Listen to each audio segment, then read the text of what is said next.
সাবকন্টিনেন্টে নাই হয়ে গেছে। আওয়ামী লীগকে দেখেন, বাংলাদেশের ইতিহাসের সবচেয়ে লম্বা সময় বৈধ অবৈধভাবে জোর করে ক্ষমতায় থেকেছে। সেই দলের নেতারা আজকে পালায়, সীমান্তে লুঙ্গি পরে পালাইছে। এটা হচ্ছে ইসলামের পলিটিক্যাল হিস্ট্রি।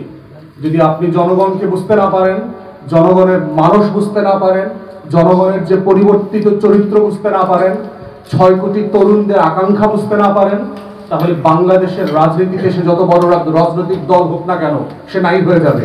এই নাই হওয়ার ইতিহাস আমরা এই বাংলাদেশের ইতিহাসই বহুবার দেখেছি গত 6-7 দশকের মধ্যে। তো সেই পরিবর্তিত বাস্তবতায় আমাদের এবি পার্টির পজিশন হচ্ছে যে বর্তমান অন্তর্বর্তীকালীন সরকার হচ্ছে গণঅভ্যুত্থানের সরকার, এবং সেই প্রেক্ষিতেই পার্টির চেয়ারম্যান বারবার রিপিটেডলি কমিশনের মিটিংয়ে বলেছেন যে ডিসাইসিভ হওয়ার সময় এসছে। Enough is enough on discussions and debate and consensus.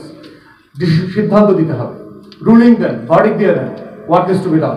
আমরা সবাই সাফিসিয়েন্টলি কথা বলেছি, এবং এটার উপর ভিত্তি করে আগামী দিনে গণভোট হোক, সাংবিধানিক মানে কনস্টিটিউশনাল ফ্রেমের অধীনে কোনো প্রোক্লামেশন হোক, যেই ফ্রেমে আসুক, এই সনদের একটা লিগ্যাল পজিশন পরিষ্কার হয়ে যেতে হবে জাতির কাছে।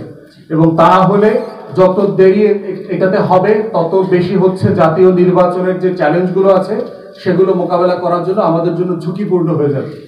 তো সেই বাস্তবতায় আমরা বোধ করছি যে একটা নতুন বন্দোবস্তের রাজনীতির আলাপ যারা আমরা তুলেছিলাম, সেই জায়গা থেকে সময় এসছে যে একটা প্রসেসের মধ্য দিয়ে কিভাবে ক্যান্ডিডেট সিলেকশন করতে হয়, এবং আমাদের ক্ষুদ্র জায়গা থেকে আমাদের প্রার্থী সিলেকশনের প্রসেস পার্টি চেয়ারম্যান ইতিমধ্যে বলেছেন আপনাদেরকে। তো আমি আজকে এই ইন্ট্রোর পরে অনুরোধ করব যে এই প্রাথমিক মনোনয়নে যারা সিলেক্টেড হয়েছেন তাদের ব্যাপারে ফার্দার নাম ঘোষণা করা সহ বাকি অংশ পরিচালনা করবার জন্য পার্টি চেয়ারম্যান জনাব মুজিবুর রহমান মঞ্জু ভাই।